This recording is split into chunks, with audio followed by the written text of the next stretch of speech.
আরেকজন প্রশ্ন করেছেন, দোয়া করার উত্তম পন্থা কি? একা একা নামাজের পর হাত তুলে দোয়া করা যাবে কি?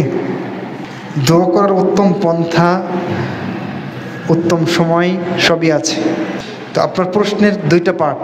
প্রথম পার্টের জবাবে বলি যে দোয়া করার জন্য উত্তম পন্থা হচ্ছে আপনি একটা ভালো সময় বেছে নেবেন দোয়া করার জন্য, এবং দোয়াতে আপনি সীমা লঙ্ঘন করবেন না। অর্থাৎ দোয়া করতে গিয়েও আমরা অনেক সময় সীমা লঙ্ঘন করি। তার মানে দোয়ার সিস্টেম ঠিক থাকে না, দোয়াতে শব্দ প্রয়োগ ঠিক থাকে না, শব্দ চয়ন ঠিক থাকে না, তখন দোয়া করতে গিয়ে আমি সীমা লঙ্ঘন করে ফেলি। সেজন্য দোয়া হতে হবে একান্ত আপনার মাঝে এবং আপনার রবের মাঝে, এবং সেটা যদি হয় ভালো সময়গুলোতে তাহলে বেশি ভালো, যেমন গভীর রাতে হতে পারে। তবে অন্য যে কোনো সময় আমরা দোয়া করতে পারি, অন্য যে কোনো সময় আমরা দোয়া করতে পারি। আর দোয়া করার জন্য যদি একাকী আমরা দোয়া করি তাহলে হাত তুলে দোয়া করলে এটা দোয়ার একটা আদব।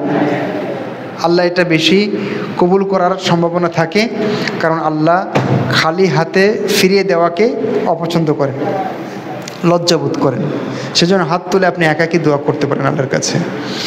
আর উত্তম পন্থা যদি বলি আরও, তাহলে এখানে আপনি যুক্ত করতে পারেন যে আল্লাহ রসুলের যে চমৎকার অর্থবোধক শব্দচয়ন সেগুলো আপনি দোয়াতে নিয়ে আসতে পারেন। তার মানে কোরআন এবং হাদিসে যে সমস্ত দোয়া আসছে সেগুলো আপনি বেশি বেশি করে দোয়াতে বলতে পারেন, কারণ ওখানে ছোট্ট ছোট্ট বাক্য কিন্তু অনেক ব্যাপক অর্থবোধক শব্দ ওখানে আছে। দোয়ার ক্ষেত্রে আরেকটা জিনিস খেয়াল করবেন যে আপনার উপার্জন হারাম হচ্ছে কিনা সেটাও খেয়াল করবেন। তাহলে উপার্জন হারাম হলে কিন্তু দোয়াটা কবুল হবে না। তারপর আরেকটা জিনিস খেয়াল করবেন, দোয়ার শুরুতে আপনি যদি আল্লাহ রসুলের উপরে দুরূদ পড়ে নেন, তার আগে আল্লাহর প্রশংসা করে নেন, তারপরে চান, তাহলে এটা বেশি ফলপ্রসূ হয়।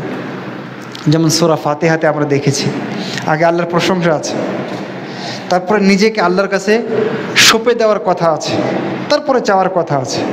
আল্লাহ রসুল নিজেও বলেছেন যে আমি আপনার বান্দা এবং বান্দির ছেলে, আমার ললাট আপনার হাতে। তারপরে আল্লাহ রসুল চেয়েছেন। তার মানে নিজেকে আগে আল্লাহর কাছে এইভাবে পেশ করবেন যে আপনি তার বান্দা বান্দি, আপনার খুব প্রয়োজন আল্লাহর, তার প্রশংসা করবেন, এরপরে দোয়া করবেন। তো আমার মনে হয় এগুলো হচ্ছে দোয়া করার কিছু উত্তম পন্থা হতে পারে। এরপরে সালাতের পরে আপনি একাকী হাত তুলে দোয়া করবেন কিনা প্রশ্ন করেছেন। তো সালাতের পরে, বিশেষ করে পাঁচ ওয়াক্ত সালাতের পরে আমরা দেখেছি আল্লাহ রসুল সাল্লাল্লাহু আলাইহি ওয়াসাল্লাম আমাদেরকে অনেক জিকির এবং আজকার শিখিয়েছেন, অনেক দোয়া শিখিয়েছেন। আল্লাহ রসুল নিজেও অনেক দোয়া পড়েছেন, কিন্তু সালাতের পরে একাকী হলেও মানে হাত তুলে দোয়ার ব্যাপারে আমরা স্পষ্ট আসলে কিছু পাচ্ছি না।